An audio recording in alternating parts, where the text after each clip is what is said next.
алҳамдулиллоҳ, вақт ин ҳадияи Аллоҳ субҳонаҳу ва таоло мебошад. ҳамду сано ҳама аз ӯст.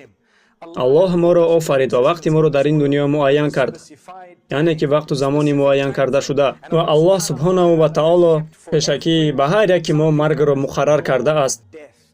Ҳамаи мо аз ин дар медароем.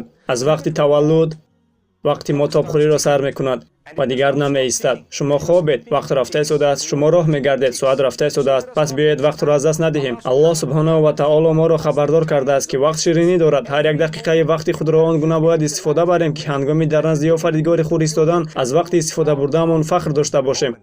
Аз ин моро Аллоҳ дар Қуръон дар бисёри оятҳо хабардор кардааст. Ва Муҳаммад саллаллоҳу алайҳи ва саллам, охирин паёмбар ва аз ҳама олиҳимат ба ҳисоб рафта, субҳаналлоҳ, ӯ ҳамеша хабардор мекард, ки вақтро беҳуда сарф накунем. Ва ӯ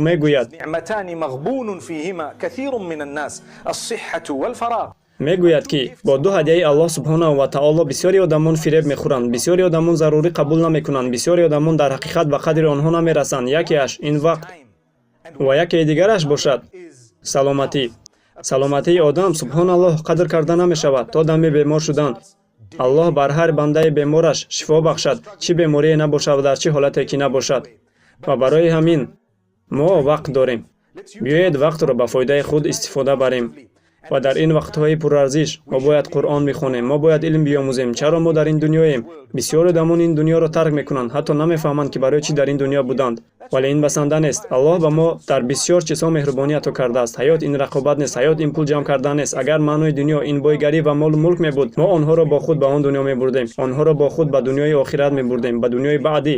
Лек вақте ки мо мемирем, моро мегуронанд бе ягон телефонҳоямон, бе ягон мошинҳоямон, бе ягон хонаҳои боҳашаматамон, бе техника, бе ягоне аз чизҳои доштаамон, бе либосаҳо, бе атрҳо. Ҳамаи ин дар ин дунё мемонад. Ин маънои онро дорад, ки дар он ҷо чизҳои беҳтаре ҳастанд. Мо ҳатто ҷасадҳоямонро ин ҷо мемонем. Ҷасад дар гур мемонад ва баъд аз чанде пусида мешавад.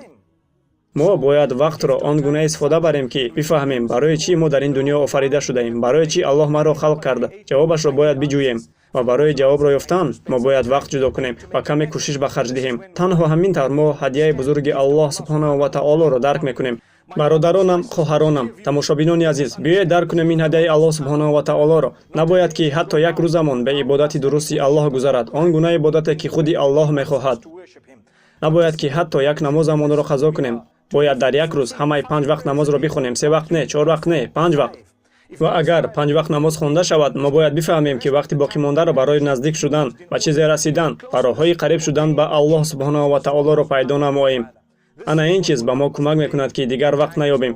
Вақти холӣ гум мешавад, вақт нобуд карда мешавад аз тарафи Аллоҳ субҳанаҳу ва таоло. Вақт комилан гум мешавад. Вақте ки мо иншоаллоҳ дохили ҷаннат мешавем, вақт нест карда мешавад. Вақт нест карда мешавад ва баъд ҳаёти абадӣ оғоз мешавад. ва дар он ҷо барои мо нодуруст мешавад, бемаврид мешавад, ғалат мешавад. Бипурсем ки соат чанд аст, чунки вақт дигар ҳеҷ мавҷудияте надорад.